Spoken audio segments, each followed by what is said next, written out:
They call you weird. But what if the very things that make you different are proof that your brain runs on a higher frequency? Stay with me, because today we're diving into 8 strange habits that secretly reveal you might be a lot smarter than you think. You talk to yourself a lot. If you talk to yourself, you're not losing it, you're debugging your own brain. Smart people do this instinctively. It's called externalized metacognition, thinking out loud to organize complex thoughts. Einstein did it constantly. He'd mumble equations under his breath like he was arguing with invisible math ghosts. When you talk to yourself, you're basically your own therapist, coach, and life narrator all rolled into one. It boosts memory, speeds up problem solving, and helps regulate emotion. So next time someone catches you whispering to your toaster, tell them it's a brainstorming session. You feel bad for objects. If you've ever said sorry to a chair after bumping into it, congratulations, your empathy levels are off the charts. This is called anthropomorphism, giving human feelings to non-human things. It's not childish, it's creative wiring. Studies show people who do this tend to be more imaginative, emotionally intelligent, and socially aware. Your brain doesn't just see the world, it feels it. You don't live in a lifeless world of objects. You live in a universe full of silent friends. You feel like an outsider. You fit in everywhere and nowhere. You see patterns others ignore. You notice how people act, not just what they say. This is what psychologists call cultural frame switching, common in people who move between different mental or social worlds.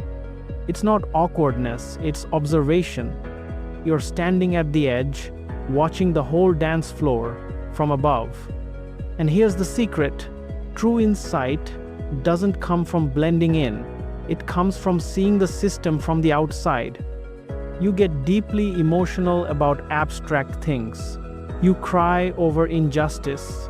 You lose sleep over hypocrisy. You argue with yourself over moral contradictions that no one else even notices. That's not being too sensitive. That's moral intensity. Smart minds don't just think, they feel their way to truth. You don't just know what's right, you believe it deeply. And when that belief is violated, your brain sounds the alarm loudly.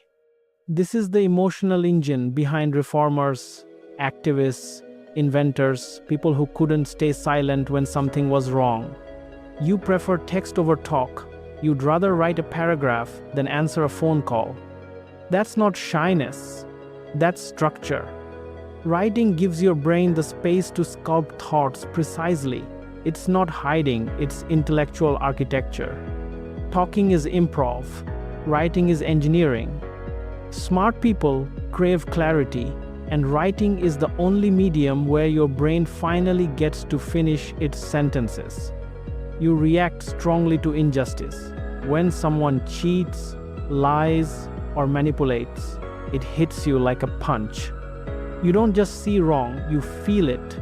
That's the sign of a highly developed ethical framework. Your internal compass doesn't tolerate distortion. It's why you speak up when others stay silent. It's why you can't laugh off something that's cruel. Sure, it's exhausting. But remember this: too much morality is what moves societies forward. You're not overreacting, you're evolving. You vanish into deep, silent phases, ever disappear for hours just thinking. People might think you're zoning out, but really, your brain is running simulations. This is cognitive incubation, the quiet period before the breakthrough. It's not procrastination, it's preparation. Silence isn't empty, it's loading. That aha moment that hits you in the shower, that's the final product of invisible mental work. Your brain finished before you even noticed. You collect strange obsessions. One week, you're obsessed with Icelandic grammar. The next, it's quantum cats. You don't just learn, you dive. That's cognitive curiosity, the hunger for depth over trivia. Geniuses, from Darwin to Da Vinci, had this same trait, an insatiable need to connect dots that others didn't even see. So yeah, maybe you're too intense about your weird niche interests. But that's how innovation starts, not with balance, but with obsession. So maybe you talk to yourself. Maybe you cry over ideas. Maybe your brain is a storm of curiosity, empathy, and chaos. Good. That's what brilliance looks like before the world understands it. You're not too sensitive. You're not too strange. You're just tuned to a frequency most people can't hear. So don't dim it. Refine it. Use it. Because the habits that make you weird are the same ones that make you brilliant. Please subscribe and stay tuned.